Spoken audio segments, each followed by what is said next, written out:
Ayan na mga master. Sabit?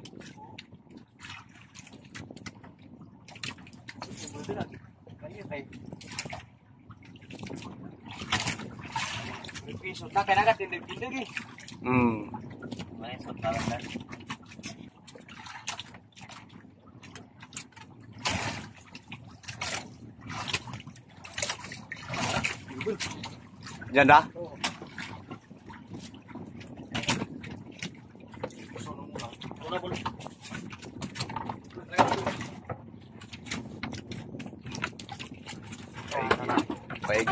Dito ka sa kabila. Timbangan mo muna. Saan na yung dalawa? Ito no, may pambot. Timbangan mo muna dito ka sa kabila. Eh mag-ano lang ako.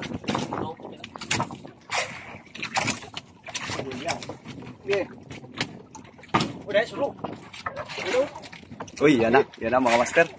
Huli ng pataw-pataw.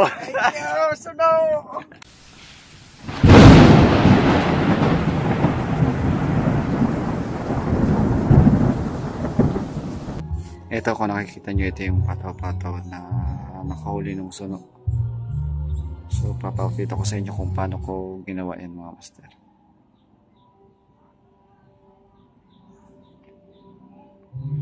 Ito yung styro na gagamitin natin. Tapos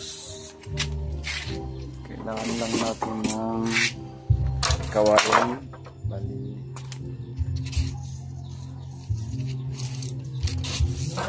dalawa lang talaga yung kailangan natin dyan. Kaya pa kasi ng dalawang pataw-pataw ito, kaya ginawa ko lang 4. So yun mga master, panoorin nyo na lang kung paano ko gagawin.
Ang laki ng pataw-pataw natin mga master. 4x4. Ayan. 4 yung inches, 4 yung lapad, 4 din yung kapal. Tapos ang haba nito 1.5 feet. So yan yung kabuuang laki ng pataw-pataw natin. Ready na to para ano natin, ilalaglag na lang to sa laot. So ang setup ng nylon nito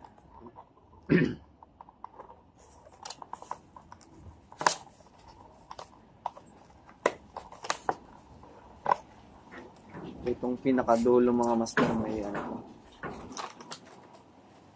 ito yung pinaka setup.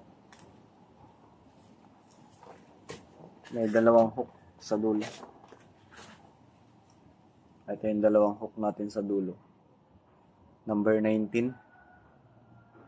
Tapos yung nylon na ginamit natin, number 50. 5 meters ang haba nito, number 50.